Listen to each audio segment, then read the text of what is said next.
Hola, te doy la bienvenida a Urbanas de Leyenda, el primer episodio de Urbanas de Leyenda, un espacio en el que vamos a compartir esas historias innecesarias que nunca debieron haber sucedido, pero que lamentablemente la realidad nos cuenta que sí pasaron.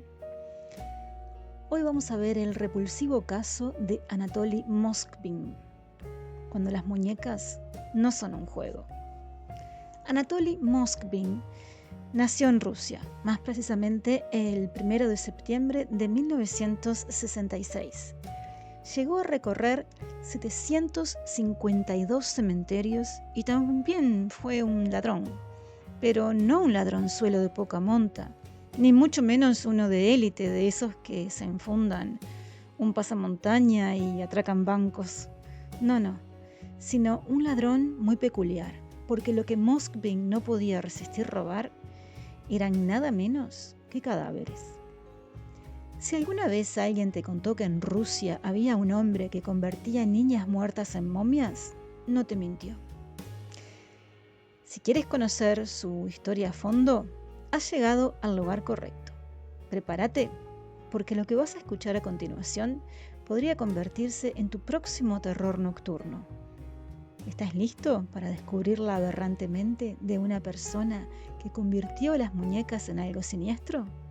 Comencemos.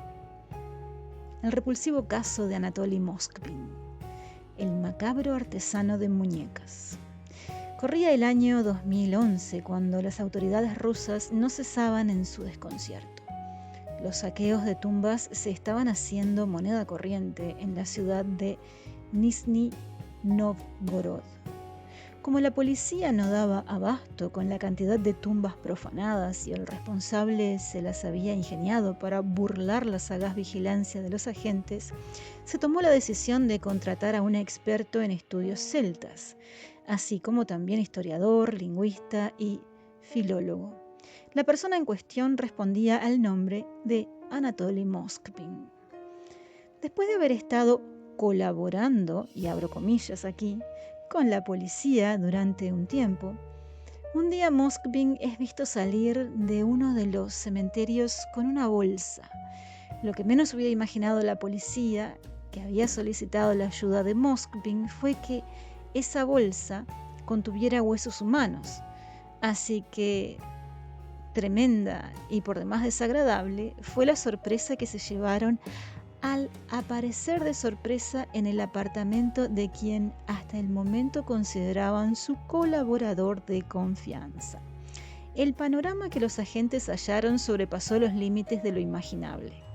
Sobre el sofá y también desperdigadas por el suelo reposaban varias muñecas de tamaño natural, todas ellas vestidas con esmero y cuidado, como por alguien que supiera prestar especial atención a los detalles. Los latidos de los agentes se fueron acelerando hasta convertirse en palpitaciones que repiqueteaban de manera descontrolada en sus sienes. El pecho parecía querer explotarles. Las muñecas no solo tenían un aspecto demasiado extraño, macabro, incluso, sino que despedían un olor que impregnaba todo el apartamento, y ese olor no respondía a trapos viejos ni a un recinto que necesitara ventilación, sino que se trataba de ese inconfundible olor que despiden nada menos que los cadáveres. Estanterías atiborradas de juguetes y ropa para niños terminaban de completar el panorama escalofriante que la policía tenía frente a sus ojos. Y la pregunta resultó ser inevitable. ¿Qué llevaba a un hombre sin hijos a tener objetos infantiles en su apartamento? La realidad los arrasó como un tsunami antes de que tuvieran tiempo de reaccionar. Lo que tenían delante no eran muñecas, sino momias. Momias que habían sido hechas cuidadosamente por Moskvin a partir de los cuerpos que se había estado robando todo este tiempo al profanar las tumbas.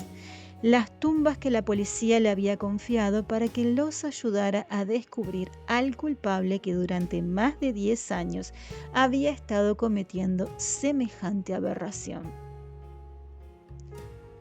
Por más de una década, Moskvin se había dedicado a embalsamar cuerpos que se llevaba a su casa desde el cementerio.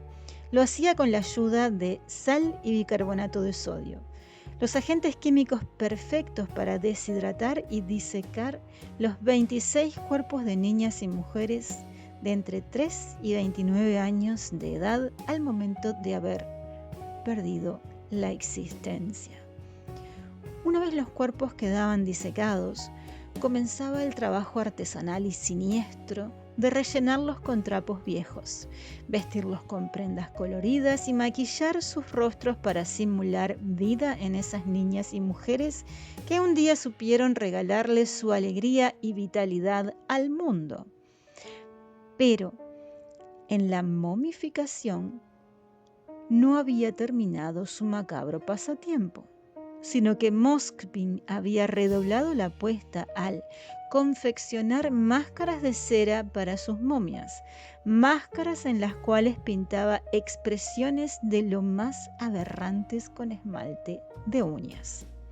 A la hora del té, Moskvin acomodaba a sus momias frente a una mesa en la cual les servía el aromático brebaje y esas delicias que los padres comparten para sus hijas mimadas y los caballeros para las damas que están cortejando. Y cuando llegaba el cumpleaños de cada una de ellas, las vestía de gala y les ofrecía la celebración que merecían. Dado que la conversación no es un don por el que las momias se destaquen, Moskvin se encargó de ensamblar en sus rostros un mecanismo que al activarse emitía sonidos que emulaban las modulaciones humanas que hacen posible la articulación de las palabras.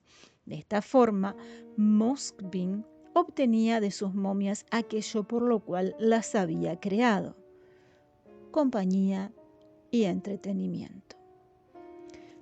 Cuando los interrogatorios policiales a Moskvin lo indagaron acerca de sus motivaciones para haber llegado a algo tan macabro, él confesó que lo que había querido hacer fue brindarles a esas niñas y mujeres algo que hasta el momento no se encuentra disponible para ser humano alguno sobre la faz de la tierra: el don de la vida eterna. Pero ¿y nadie se dio cuenta de lo que Moskvin hacía? La respuesta es no. Nadie, ni siquiera sus padres, se dio cuenta de que algo andaba demasiado mal con Moskvin. Todos los que conocían afirmaron que se trataba de un individuo normal, desprovisto de todo vicio y reservado al extremo. No hubo nadie que llegara a imaginarse que tras aquella apariencia serena vivía y palpitaba la esquizofrenia paranoide con la que finalmente fue diagnosticado y por la cual le valió una reclusión en un hospital psiquiátrico en el que se mantiene hasta el día de hoy. El triste origen de una fascinación espeluznante. Entre las muchas cosas que Moskvin tuvo que explicar en el tribunal, se encontró el motivo que lo había llevado a desarrollar este funesto deleite por la creación de momias con las que después se dedicaba a convivir. Y fue así que el mundo supo el calvario por el que Moskvin había tenido que pasar. A la vulnerable edad de 13 años, el desafortunado futuro embalsamador de cuerpos exhumados pasó por la desgracia de perder a una amiga por la que él sentía un aprecio muy especial: Natalia, o Natasha en su idioma original, como se llamaba la pequeña. Natalia tenía tan solo 11 años al momento de irse de este mundo. Además de haber tenido que presenciar su funeral, por esas razones inexplicables que a veces despliegan los adultos sobre los niños que están obligados a proteger, a Moskvin lo obligaron a besar a Natalia cuando ésta ya estaba fría y rígida en el ataúd que se convertiría en su morada final, al menos desde el punto de vista terrenal. Para terminar de cerrar el círculo de amistad entre él y Natalia, la madre de la niña le colocó en el dedo un anillo. Ese anillo había sido de su hija. y con esta acción pretendió sellar el vínculo entre ambos para siempre. Y vaya si lo logró. A partir de ese momento, los rituales mortuorios se convirtieron en un foco de interés para el joven Moskvin, interés que pronto derivaría en un deleite escalofriante por las personas que ya habían abandonado el plano terrenal. Una imagen para la posteridad.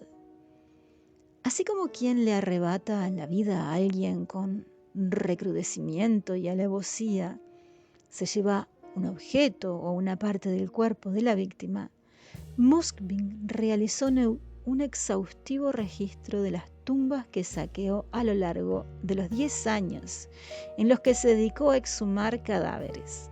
Lo hizo a través de un compilado fotográfico que hoy se encuentra disponible en internet para que los más curiosos puedan ver con sus propios ojos de dónde salieron las muñecas humanas que les paralizaron el corazón hasta al más aguerrido de los investigadores de la gélida Rusia. Moskvin cumplió su sueño de ser padre a través de las niñas que convirtió en momias. Por las tardes se sentaba con ellas a mirar caricaturas y por las noches les cantaba canciones de cuna. ¿Y vos? ¿Crees que Moskvin es un cruel y despiadado victimario? ¿O una víctima más de una sociedad en la cual lo macabro parece estar más cerca de lo que muchos sospechan?